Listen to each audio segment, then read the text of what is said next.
नमस्कार साथियों, Rajasthan government college admission session 2023 से 24 जो भी स्टूडेंट इस बार BA, BSc, BCom first year में एडमिशन लेने जाते हैं उनका एडमिशन अभी तक फाइनल नहीं हुआ है। तो आज आपको पता है, आज आपकी लिस्ट है वो जारी हो चुकी है और कैसे कर सकते हो अपना नाम है वो फाइनल लिस्ट में चेक कैसे करोगे। ठीक है, आपका एडमिशन अभी तक हुआ नहीं है, ठीक है, लेकिन आपको अब चेक करना पड़ेगा कि मेरा एडमिशन हुआ या फिर नहीं हुआ।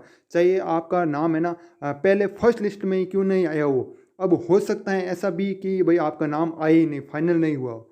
क्यों? क्योंकि उसका कारण मैं आपको आगे बताऊंगा, ठीक है। और हो सकता है वेटिंग वालों का नंबर आ जाए लेकिन फर्स्ट लिस्ट वालों का नंबर है वो नहीं आएगा, ठीक है, ऐसा भी हो सकता है, ठीक है। उसका कारण मैं आपको आगे बताऊंगा। तो फाइनल लिस्ट है वो अब बड़ी अपडेट आ रही है कि फाइनल लिस्ट है वो आपकी जारी हो चुकी है, ठीक है। अब आप इससे फाइनल लिस्ट है वो आसान तरीक़ों से कैसे चेक कर सकते हो, बहुत ही मैं आपको बताऊंगा, ठीक है। घर बैठे भी चेक कर सकते हो, उसके लिए भी मैं आपको प्रोसेस बताऊंगा, ठीक है। तो आइए अब आज की इस वीडियो को शुरू करते हैं, ठीक है। तो सबसे पहले आप देख सकते हो जो आईटीएल कॉलेज शिक्षा राजस्थान जयपुर है, उन्होंने एक नोटिफिकेशन आपको बताया दिया था। डॉक्यूमेंट वेरिफिकेशन की डेट है वो बढ़ रही थी, ठीक है। कहाँ तक की थी? 8 जो कि अगस्त तक है वो लास्ट डेट है वो थी, ठीक है। अब और कोई मौका है वो नहीं दिया जाने वाला। आज देख सकते हो 10 तारीख है और उसमें अब लिस्ट तो वगैरह जारी हो चुकी है। कैसे चेक करोगे मैं आपको बता रहा हूँ। अब देखो 3 प्रोसेस है, 2-3 प्रोसेस बताऊँगा, ठीक है। सबसे पहले तो आप एक चेक कर सकते हो कॉलेज जाकर, ठीक है, कॉलेज जाकर, है ना, कॉलेज जाना होगा और वहाँ पर एक जैसे आपके स्कूल में होता था ना, जैसे कोई अर्धवार्षिक परीक्षा का टाइम टेबल होता था तो वो कहाँ पर चिपका जाता? कोई बोर्ड पर, है ना, या फिर कोई दीवार है भित्ति पर, है ना, तो वहाँ पर चिपका जाता। वहाँ पर आप अपना टाइम टेबल है वो चेक कर सकते थे, ठीक है, कोई रोल नंबर है वगैरह वो चेक कर सकते थे, ठीक है।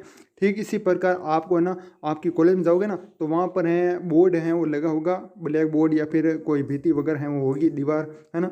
तो वहाँ पर भी है आपकी लिस्ट है सभी की, ठीक है, चाहे बीए हो चाहे बीएससी हो, सभी की एक जगह ही है वो लगी होगी, है ना, BA, BSc, BCom first year student के लिए।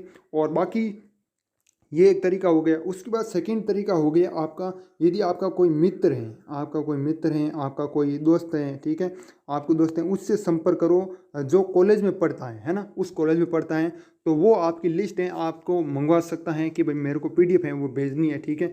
तो आपका कोई दोस्त पढ़ता है उनसे संपर्क कर सकते हो। और तीसरा तरीका कौन सा है? तीसरा तरीका है छात्र संघ, जो नेता हैं छात्र संघ चुनाव में खड़े हुए हैं उनसे संपर्क कर सकते हो। इंस्टाग्राम पर बहुत सारे नंबर हैं वो दिए होंगे, है ना, महासचिव के ना, छात्र संघ नेता हैं जो भी NSUI, ABVP, किसी भी संपर्क कर लेना, है ना, तो उनसे भी संपर्क कर लेना और वो आपको व्हाट्सएप पर है लिस्ट है वो वगैरह भेज देंगे। क्यों? क्योंकि उनको अभी वोट चाहिए, है ना, तो वो आपको भेज देंगे कि भाई मैं वोट दूंगा, है ना।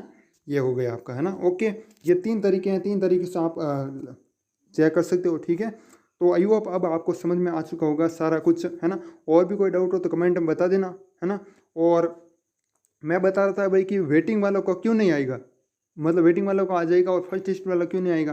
क्योंकि काफ़ी सारे स्टूडेंट होते हैं जिनका फर्स्ट लिस्ट में नंबर आया और डॉक्यूमेंट वेरिफिकेशन नहीं करवाए, है ना, उनका नहीं आएगा, है ना। और जिन्होंने वेटिंग में करवा दिया है तो उनका आ जाएगा, है ना। और नंबर कैसे आएगा भाई? देखो मैं बता देता हूँ वापस। जैसे आपका नाम है वेटिंग लिस्ट में, है ना, वेटिंग लिस्ट में आप 9 नंबर मान लीजिए, वेटिंग 9 है ना। और जैसे फर्स्ट लिस्ट में कोई बंदा है जिन्होंने डॉक्यूमेंट वेरिफिकेशन नहीं करवाया, है ना, डॉक्यूमेंट वेरिफिकेशन एक बंदे ने नहीं कराया तो अब उसका नंबर नहीं आएगा। अब आपकी पोजीशन कौन सी हो जाएगी? वेटिंग 8 हो जाएगी, है ना। ठीक इसी प्रकार बढ़ती जाएगी, ऊपर ऊपर हैं और जितनी सीटें खाली रहेगी, मान लीजिए कोई सीट खाली रह गई है तो आपका नंबर 7 पे आ जाएगा, ठीक है। ठीक इसी प्रकार ऊपर चलता जाएगा। और कोई काफ़ी सारे स्टूडेंट ऐसे भी होंगे जो मतलब है ना बाद में है नहीं करेंगे कुछ डॉक्यूमेंट वेरिफिकेशन वगैरह, है ना, कि फॉर्म वगैरह भर दिया, सिर्फ ऐसे ही कुछ कर दिया, है ना, तो उनका नंबर भी ऐसे प्रकार आप मानोगे तो आपका ऊपर नाम आता जाएगा 6, 5, 4, 3, 2, 1, 0, मतलब आपका एडमिशन हो जाएगा, ठीक है। जितना ज़्यादा समीप है, जैसे 9 है, 8 है, 7 है ना, इतने प्रकार हैं, इस प्रकार हैं तो आपका नंबर है वो जल्दी आएगा, ठीक है। जितना दूर है उतना आपके चांस हैं वो कम है ना। तो बाकी और कोई डाउट हो तो कमेंट में बता देना। वीडियो बहुत बड़ा हो रहा है लेकिन मैं आपको शॉर्ट में बता दिया सब कुछ, ठीक है। तो मिलते हैं किसी नेक्स्ट वीडियो में, तब तक के लिए जय हिंद, जय भारत, वंदे मातरम।